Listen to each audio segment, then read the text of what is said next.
আসসালামু আলাইকুম। সংবাদে আপনাদের সবাইকে স্বাগত জানাচ্ছি। আমি ফিরোজ তোহা। শুরুতেই আরবে কেবলস সংবাদ শিরোনাম। বাংলাদেশের সর্বশেষ গুরুত্বপূর্ণ আপডেট সংবাদে আপনাকে স্বাগত। শুরুতেই সংবাদ শিরোনাম, পরে বিস্তারিত। প্রথমেই জানাবো, রাষ্ট্রপতি হিসেবে শপথ নিলেন মির্জা ফখরুল। দেশের 23তম রাষ্ট্রপতি হিসেবে শপথ নিয়েছেন মির্জা ফখরুল ইসলাম আলমগীর। বুধবার সন্ধ্যায় বঙ্গভবনে তিনি শপথ গ্রহণ করেন। ভারপ্রাপ্ত স্পিকার ব্যারিস্টার কায়সার কামাল শপথ বাক্য পাঠ করান। প্রধানমন্ত্রীর মন্ত্রিসভার সদস্যবৃন্দ, বেসামরিক ও সামরিক কর্মকর্তাবৃন্দ এবং সংশ্লিষ্ট ব্যক্তিবর্গ শপথ অনুষ্ঠানে উপস্থিত ছিলেন। এরপর জানাবো, শপথ নেওয়া 6 মন্ত্রী প্রতিমন্ত্রী কে কোন দায়িত্ব পালন করবেন। মন্ত্রিসভার আকার বেড়েছে, নতুন করে 4 জন মন্ত্রী এবং 2 জন প্রতিমন্ত্রী যুক্ত হচ্ছেন। আজ সন্ধ্যায় বঙ্গভবনে তাদের শপথ পড়িয়েছেন রাষ্ট্রপতি মির্জা ফখরুল ইসলাম আলমগীর। মন্ত্রী হিসেবে শপথ নিয়েছেন বিএনপির স্থায়ী কমিটির সদস্য ডক্টর আব্দুল মঈন খান, এম রশিদুজ্জামান মিল্লাত, জাতীয় পার্টির চেয়ারম্যান আন্দালিব রহমান পার্থ এবং বান্দরবন থেকে নির্বাচিত সংসদ সদস্য শাসিং প্রু জেরি। এদিকে জুলাই সনদ বাস্তবায়ন না করে সরকার ফ্যাসিবাদের পুরনো পথে হাঁটছে বললেন শফিকুল ইসলাম মাসুদ। জুলাই সনদ বাস্তবায়ন না করে সরকার আবার পুরনো ফ্যাসিবাদের দিকে হাঁটছে বলে জানিয়েছেন জামাত ইসলামের সংসদ সদস্য ডাক্তার শফিকুল ইসলাম মাসুদ। তিনি জানিয়েছেন যে এটা আসলে চলতে দিতে পারি না। তারা বাংলাদেশকে একরকম ধ্বংসস্তূপে পরিণত করতে যে ষড়যন্ত্র শুরু করেছে সেখান থেকে বেরিয়ে আসতে হবে। মির্জা ফখরুল কিভাবে রাষ্ট্রপতি হলেন বলে প্রশ্ন তুলেছেন তিনি জানান যে মির্জা ফখরুল জুলাই সনদ ছাড়া কিভাবে রাষ্ট্রপতি হলেন সে অনুযায়ী তো এখন শেখ হাসিনাই বাংলাদেশের প্রধানমন্ত্রী। তাহলে শেখ হাসিনা প্রধানমন্ত্রী থাকলে আপনারা কিভাবে এখন জুলাই সনদ ছাড়া বর্তমান সরকার ক্ষমতায় এসেছে সেটিও তো একটি অবৈধ প্রক্রিয়া। এটা কোনোভাবেই গ্রহণযোগ্য নয়। এবারে জানাবো, ব্রাহ্মণবাড়িয়ায় প্রেস ব্রিফিংয়ে আশরাফ মাহাদি জানালেন যে মাদ্রাসা শিক্ষার্থীদের উপর পুলিশের গুলি মানবাধিকার লঙ্ঘনে শামিল। ব্রাহ্মণবাড়িয়ায় পুলিশের হামলায় অর্ধশত মাদ্রাসা শিক্ষার্থী আহত হয়েছে বলে অপতথ্য ছড়িয়ে আড়ালে চেষ্টা করা হচ্ছে বলে অভিযোগ করেছেন জাতীয় নাগরিক পার্টি এনসিপির যুগ্ম আহ্বায়ক মাওলানা আশরাফ উদ্দিন মাহাদি। তিনি বলেন, ছাত্রদলের মাথা লক্ষ্য করে যেভাবে লাঠিচার্জ ও গুলি চালানো হয়েছে তা গুরুতর মানবাধিকার লঙ্ঘনের শামিল। এবং সর্বশেষ জানাবো, নেতানিয়াহুর বিরুদ্ধে ইন্টারপোলের রেড নোটিশ চাইল তুরস্ক।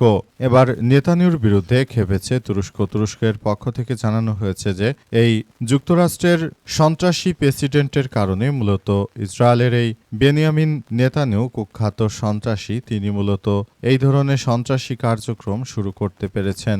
অবশ্যই এর জন্য নেতানিয়াহুকে জবাবদিহিতার আওতায় নিয়ে আসতে হবে বলে জানিয়েছে তুরস্কের প্রেসিডেন্ট রিসেপ তাইয়িপ এরদোয়ান। তিনি আরও জানিয়েছেন যে দেশে যেভাবে এক অরাজক পরিস্থিতি সৃষ্টি করেছে সেখান থেকে আমাদেরকে বেরিয়ে আসতে হবে। প্রিয় দর্শক, এতক্ষণ শুনছিলেন সংবাদ শিরোনাম, এবারে বিস্তারিত। তবে তার আগে বন্ধুরা অনুরোধ থাকবে এই সংবাদটিতে একটি লাইক দিন।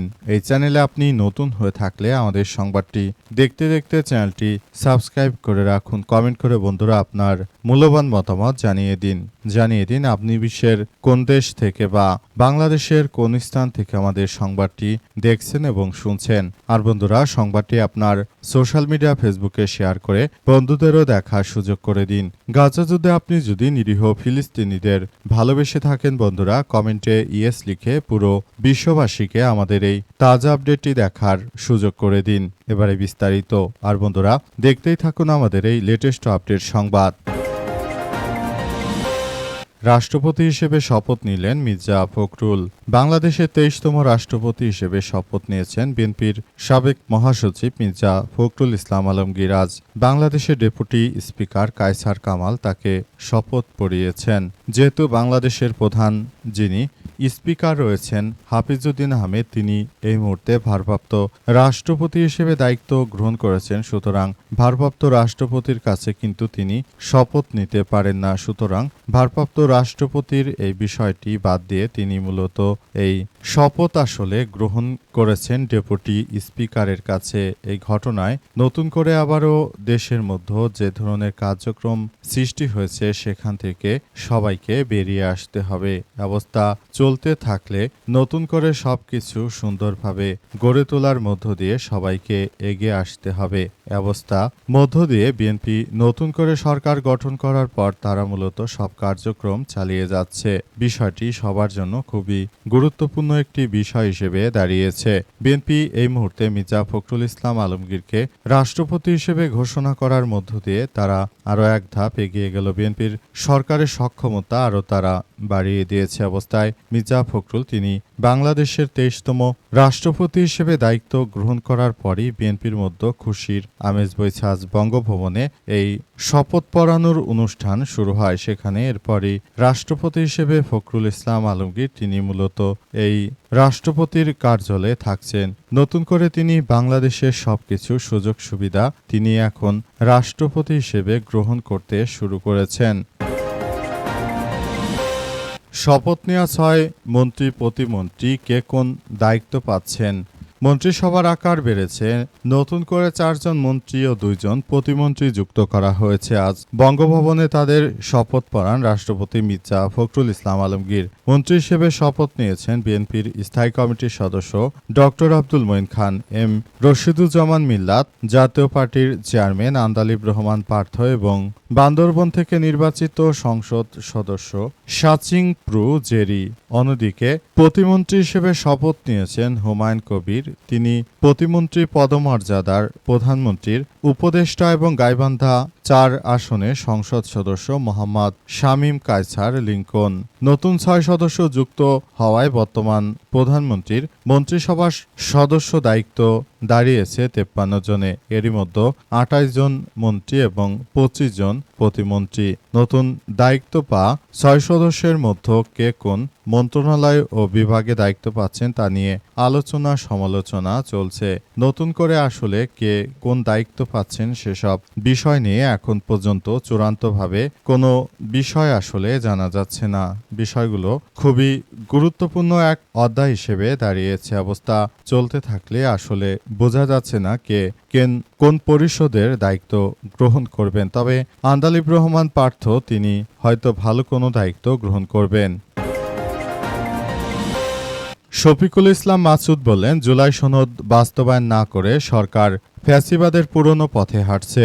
জুলাই সনদ বাস্তবায়ন না করে সরকার ফ্যাসিবাদের তৈরি পুরনো পথে হাঁটছে বলে মন্তব্য করেছেন জামাত ইসলামের কেন্দ্র নির্বাহী পরিষদ সদস্য ঢাকা মহানগর দক্ষিণের secretary general doctor Shafiqul Islam Masud. Doctor Shafiqul Islam Masud জানিয়েছেন যে নির্বাচন পরবর্তী গত 6 মাসে বিএনপি সরকার রাষ্ট্র এবং সাংবিধানিক প্রতিষ্ঠানগুলোকে যেভাবে দলীয়করণ করেছে তা পতিত আওয়ামী লীগকেও ছাড়িয়ে গেছে। আওয়ামী লীগ 17 বছর যে দলীয়করণ করেছে বিএনপি 6 মাসে তার থেকেও বেশি করেছে বলে দাবি করেছেন তিনি আরও জানান যে সবার আগে বাংলাদেশকে স্লোগান দিয়ে সরকার ক্ষমতায় এলে ক্ষমতায় আসার আগে সবার আগে বিএনপি তারপর বাংলাদেশ বলে এমন মন্তব্য করেছেন তিনি আরও জানিয়েছেন যে বাংলাদেশে আসলে যে ধরনের কার্যক্রমে সরকার শুরু করেছে সেটা কোনোভাবে গ্রহণযোগ্য হতে পারে না। বর্তমান সরকার আসলে পুরো রাষ্ট্র কাঠামোকে একদম ভেঙে চুরমার করে দিয়েছে।